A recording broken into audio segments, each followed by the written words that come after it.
Hey everyone, warmly welcome back to another Fingraph India explainer. Now, if you're studying income tax for the very first time, I promise you are in exactly the right place. Today, we're going to completely break down Section 6 of the Income Tax Act. Just like we did for Section 5, we are going to take all that intimidating complexity, strip it away, and make it incredibly simple, logical, and honestly pretty easy to understand. Okay, so take a look at this. This is the actual legal text of Section 6, right? Straight from the source. I mean, look at those endless subsections, clauses, and all that thick legal jargon. It looks absolutely intimidating, doesn't it? Honestly, just glancing at that might make you want to close your textbook and walk away. But don't worry, that's literally why we're here. We are going to translate this massive wall of text into plain, everyday, actionable English. Because, at the end of the day, Section 6 holds the answer to the absolute most important question in tax law. Does the Indian government actually have the right to tax your income this year, right?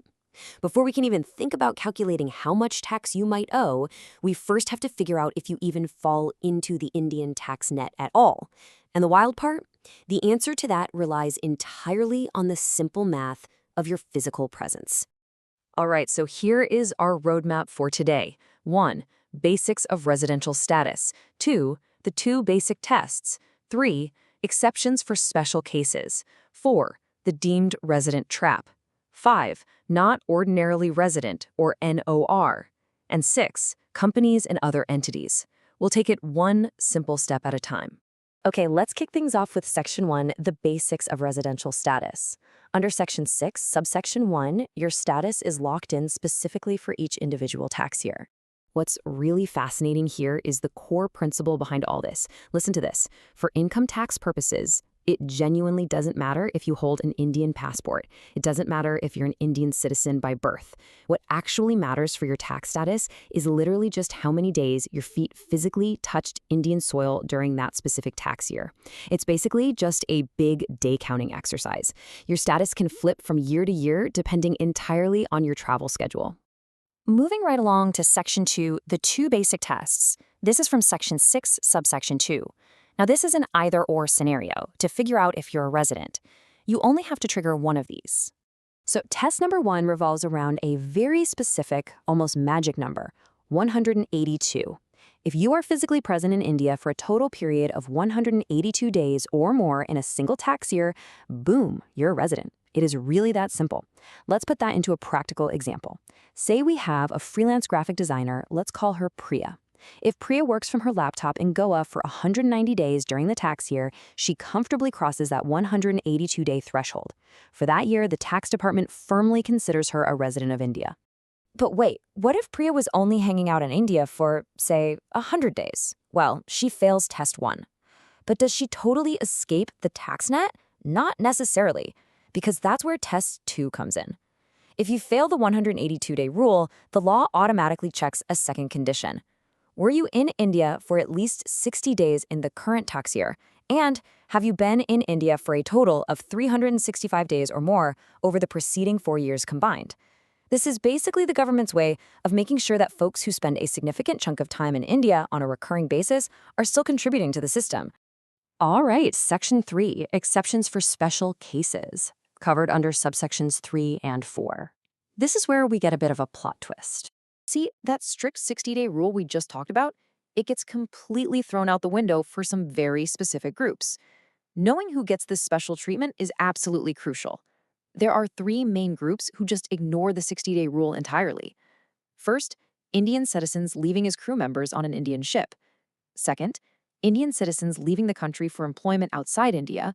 And third, Indian citizens or persons of Indian origin who normally live abroad but are just popping back to visit. So, practical example time. Think of Rahul. He's an Indian citizen who finally lands this amazing job in Dubai, and he moves there in September. He spent 150 days in India that year. Now, normally, that 60-day rule would tag him as a resident, right? But because he left specifically for employment, only the 182-day rule applies to him. Since 150 is less than 182, Rahul is safely a non-resident. It protects him from getting accidentally taxed while he's just trying to build a career abroad. But, of course, there is a catch. Buried in subsection 5, there's a specific rule for those visitors coming back home. If you're an Indian citizen or PIO visiting India, your threshold is usually that safe 182 days. However, if your total income from Indian sources crosses 15 lakh rupees during that tax year, the government suddenly tightens the leash. For these high-earning visitors, that threshold drops from 182 days way down to just 120 days. Basically, if you're making big money from India while visiting, the tax man wants you on their radar much, much faster.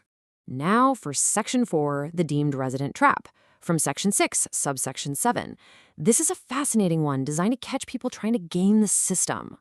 This is what we call the stateless high earner concept.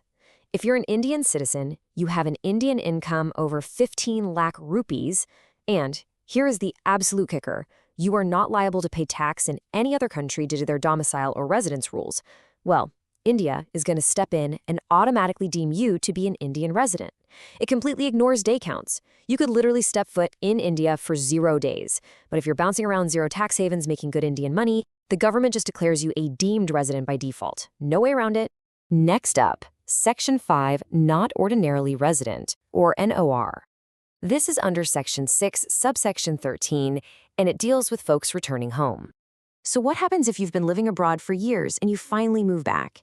If you get classified as a resident, you can actually get a relief classification called NOR if you hit either of these two conditions. First, you are a non-resident in 9 out of the 10 preceding tax years. Or, second, your cumulative stay in India was 729 days or less in the 7 preceding tax years. This either-or math is basically a giant grace period. It's the government saying, hey, welcome home. We know you've been gone a while, so we're not going to tax your global foreign income just yet. And tying it back to what we literally just talked about, remember those special categories, the visiting high earners caught by the 120-day rule and those stateless deemed residents? Well, the law automatically hands them this NOR status too. This is super important because it severely limits their tax liability. Being an NOR generally means India is only going to tax your Indian income, and they'll mostly leave your foreign-sourced income alone. Finally, Section 6, Companies and Other Entities, subsections 9 to 11. Let's briefly pivot away from individuals to see how businesses are handled. Now for companies, there is this magic term called POEM, Place of Effective Management. The legal definition is that it's the place where key management and commercial decisions are, in substance, made. But if we translate that from legal speak, it basically means where the real boss moves are made. An Indian company is automatically always a resident, but a foreign company, it only becomes an Indian resident if its POEM is physically in India during that year. Now, here's a really subtle but super important difference to keep in mind. For Hindu undivided families, partnerships, and firms, they are considered residents unless the control and management of their affairs is situated wholly outside India. Think about that. Even 1% control inside India makes them a resident. Contrast that with companies, where the entire place of effective management has to be evaluated. It's a key distinction. Okay, we have definitely covered a lot of ground today, so let's just recap all of this with a super simple decision tree. Tax law, when you strip it down, is really just if this, then that logic. Step 1, apply the basic 182-day or 60 plus 365-day test. Step 2, check if your specific situation falls under an exception, like being a crew member or moving for a job. Step 3, if you are a resident, check if you get the NOR grace period or if you're stuck in that deemed resident trap. Follow those 3 steps, and suddenly, Section 6 is incredibly easy to navigate. Before we officially wrap up, I want to leave you with something to really think about. You know, these rules were mostly written back when physical borders were incredibly rigid. But today, in a world of digital nomads, remote work, borderless businesses, where is your real tax home? As we all move around the globe more freely, how long can we really rely on these old physical day count rules before the laws just have to completely evolve? It's a massive challenge that tax authorities worldwide are actively struggling with right now.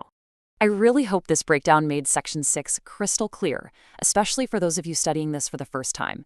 If you found this Fingraph India explainer helpful and it made your studies a bit easier, please hit that like button, share it with your friends and classmates, subscribe to the channel, and don't forget to press the bell icon so you never miss out on our future updates. Thank you so much for learning with us today, and we'll see you in the next explainer.